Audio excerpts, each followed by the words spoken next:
Salam sehat untuk kita semua. Semoga kita semua dalam lindungan Tuhan Yang Maha Esa. Perkenalkan, nama saya Ivon Lydia Panjaitan dari Program Studi Pendidikan Guru Sekolah Dasar Angkatan 2019 dari Fakultas Keguruan dan Ilmu Pendidikan Universitas Riau. Baik, mengenai video kali ini ada beberapa hal-hal penting yang akan kita bahas pada video ini. Yang pertama, adanya tujuan pembelajaran, di mana kita ataupun saya di sini berdiri untuk menjelaskan mengenai materi HAM, maka perlunya tujuan dari suatu pembelajaran tersebut. Yang kedua, kita masuk kepada bagian materi, yang mana berisikan tentang hak asasi manusia. Tentunya setelah materi akan ada kuis untuk kita semua, baik mengenai hak asasi manusia pada diri kita, ataupun pada diri orang lain, ataupun bagaimana penegakan hak asasi manusia itu tersendiri pada negara kita Indonesia ataupun negara lain selain daripada Indonesia. Tujuan pembelajaran dalam video ini, yang pertama, menjelaskan pengertian hak asasi manusia atau disingkat HAM. Yang kedua, menjelaskan ruang lingkup HAM. Yang ketiga, menjelaskan bagaimana sejarah perkembangan hak asasi manusia. Yang keempat, menjelaskan undang-undang yang mengatur tentang hak asasi manusia. Yang kelima, menjelaskan upaya penegakan HAM di Indonesia. Dan yang keenam, menjelaskan penegakan hak asasi manusia di sekolah dasar. Selanjutnya kita masuk kepada materi hak asasi manusia. Baik, kita masuk kepada materi mengenai pengertian hak asasi manusia atau disingkat dengan HAM. Untuk berbicara tentang hak asasi manusia, kita pasti memiliki pemikiran yang sama, yaitu mengenai hak. Apa itu hak? Hak adalah segala sesuatu yang kita dapatkan. Kita sebagai makhluk ciptaan Tuhan memiliki derajat yang sama, baik dilihat dari ras, suku, agama, bahwa mengenai hak asasi manusia itu semua sama. Jadi tidak ada perbedaan tentang baik miskin maupun kaya, tetapi menyangkut kepada pribadi atau manusia itu sendiri memiliki hak yang sama. Hak asasi manusia atau disingkat dengan HAM merupakan suatu sifat yang bersifat universal, menyeluruh, baik saya maupun Anda semua, dan di belahan dunia manapun, HAM memiliki sifat yang menyeluruh pada pribadi manusia itu sendiri. Hak asasi manusia merupakan hak seseorang yang sudah ada sejak lahir. Salah satunya mungkin hak asasi manusia itu adalah hak untuk hidup, hak untuk makan, dan lain-lain. HAM ini mulai berkembang, mulai dikenal pada akhir Perang Dunia Kedua. Kemudian dasar-dasar HAM ini tertuang pada Deklarasi Amerika Serikat. Pada Indonesia sendiri, HAM ini tertuang pada beberapa pasal di Undang-Undang Dasar 1945 seperti pasal 27, 28, 30, dan 31, dan lain-lain pada pasal yang ada di Undang-Undang Dasar 1945. Berbicara mengenai pengertian hak asasi manusia pada Undang-Undang, pasal 1 ayat 1 nomor 39 tahun 1999, hak asasi manusia merupakan seperangkat hak yang melekat pada hakikat dan keberadaannya sebagai makhluk Tuhan Yang Maha Esa, yang mana merupakan anugerah yang wajib dihormati, dijunjung tinggi, serta dilindungi oleh hukum, masyarakat, maupun setiap pribadi untuk melakukan perlindungan harkat dan martabat manusia itu sendiri. Menurut Syarbaini, bahwa hak asasi manusia merupakan hak yang sudah melekat sejak kita lahir. Tanpa adanya hak asasi manusia, maka kita tidak dapat hidup selayaknya manusia. Sedangkan menurut John Locke, HAM adalah hak yang diberikan oleh Tuhan Yang Maha Esa secara langsung yang bersifat kodratif. Maksudnya kodratif ini adalah setiap hak manusia itu menurut kodratnya dan tidak dapat dipisahkan dari hakikatnya, atau disebut bersifat suci. Jadi dapat kita simpulkan bahwa hak asasi manusia itu adalah hak-hak yang dimiliki oleh setiap orang. Sejak ia lahir, bahkan sejak ia dikandungkan, dia sudah memiliki hak yang telah diberikan oleh Tuhan Yang Maha Esa, yang memiliki hak-hak. Semua orang memiliki hak-hak yang sama.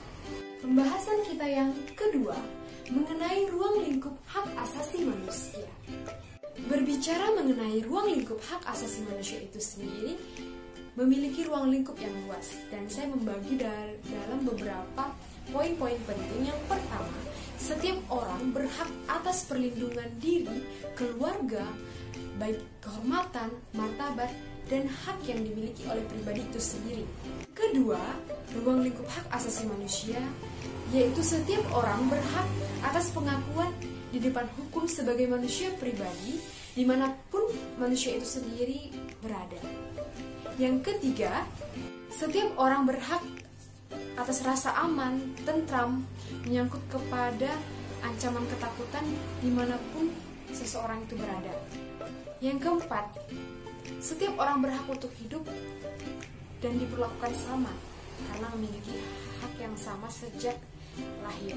Yang kelima, setiap orang tidak dapat diganggu menyangkut kepada urusan pribadi dan menyangkut kediaman seseorang. Yang keenam, setiap orang berhak dalam memerdekakan atau memiliki kemerdekaan dalam penggunaan elektronik secara pribadi, kecuali jika hakim atau pihak hukum yang mengizinkan. Selanjutnya yang ketujuh, setiap orang berhak untuk mendapatkan perlakuan yang baik, bukan penyiksaan, penghukuman, atau bahkan penghilangan nyawa.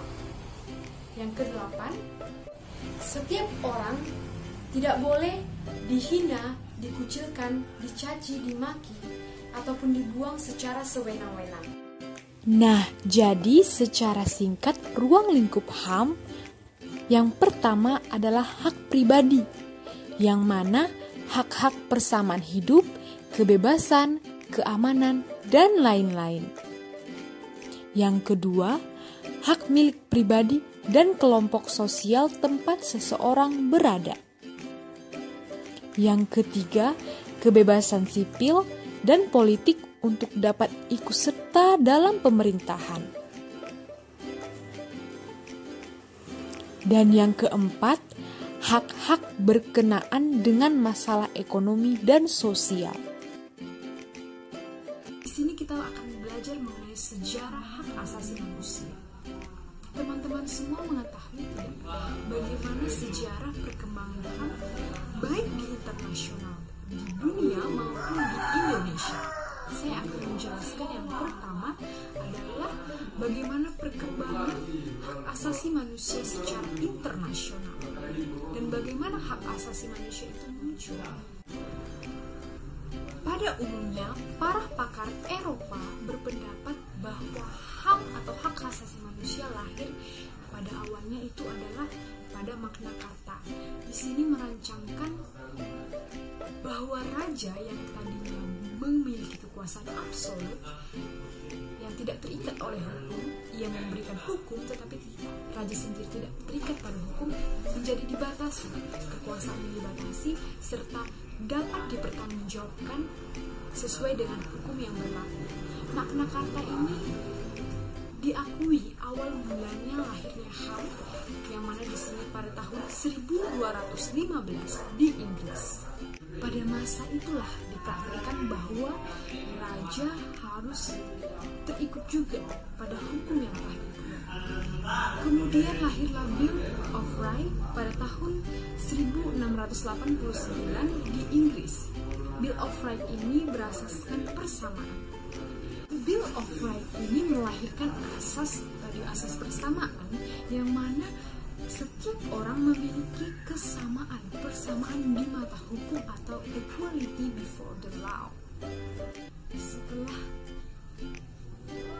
Bill of Rights kemudian berkembanglah hak asasi manusia dimunculkan pada The American Declaration of Independence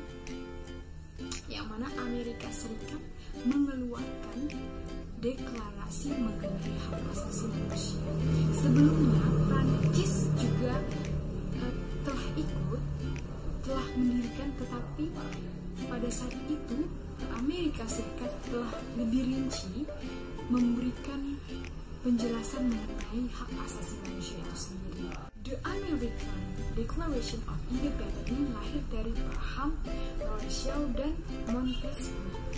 Nah, selanjutnya nih, perkembangan pada HAM ini di dunia adalah pada tahun 1789 lahirnya The French Declaration yang melahirkan hak-hak asasi pada the rule of law. The rule of law ini meliputi bahwa tidak adanya penangkapan secara semena-mena, kemudian tidak adanya penangkapan tanpa alasan, perlunya penangkapan dengan surat dari pejabat. Pada saat ini juga dipertegas bahwa mulailah muncul hak untuk kebebasan untuk berpendapat, kemudian kebebasan untuk mengatakan keyakinan agama, kemudian kebebasan dalam perlindungan hak milik serta hak-hak dasar lainnya lahir pada the rule of law ini. Pembelajaran kita selanjutnya tentang instrumen HAM yang dimiliki negara Republik Indonesia. Yang pertama, Undang-Undang Dasar 1945. Yang kedua, Ketetapan MPR nomor 17 tahun 1998 tentang HAM. Yang ketiga, Undang-Undang nomor 39 tahun 1999 tentang HAM.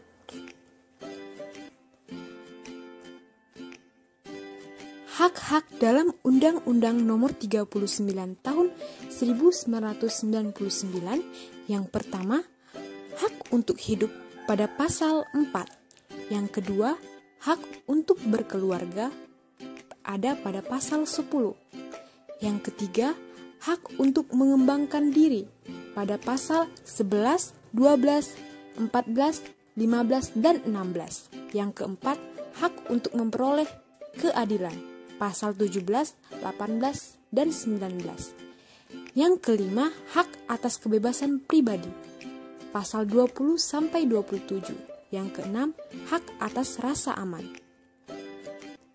Yang ketujuh, hak atas kesejahteraan. Yang kedelapan, hak turut serta dalam pemerintahan pada pasal 43 sampai 40. Kesembilan, hak wanita. Dan yang ke-10, hak anak. Hak-hak manusia. Ada beberapa hak-hak manusia pada hak asasi manusia. Yang pertama, hak-hak asasi pribadi atau personal right. Yang kedua, hak-hak asasi ekonomi, property right.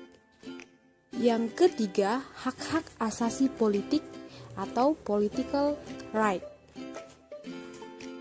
Dan yang keempat, hak asasi untuk mendapatkan perlakuan yang sama dalam hukum dan pemerintahan. Dan yang kelima, hak asasi untuk mendapatkan perlakuan tata cara peradilan dan perlindungan. Materi yang terakhir, penegakan HAM di sekolah dasar. Ada beberapa contoh untuk sekolah dasar. Yang pertama, tidak memaksakan kehendak kepada guru atau teman. Yang kedua, selalu menaati peraturan sekolah. Yang ketiga, tidak saling membedakan teman satu sama lain hanya karena golongan ataupun lainnya. Yang keempat, bersikap adil kepada teman. Yang kelima, menghargai pendapat teman. Selanjutnya, kita masuk ke acara kuis. Peristiwa penting mengenai sejarah hak asasi manusia di dunia, kecuali apakah makna kata, penjajahan Inggris, revolusi Amerika, atau revolusi Prancis? Ya, kecuali penjajahan Inggris.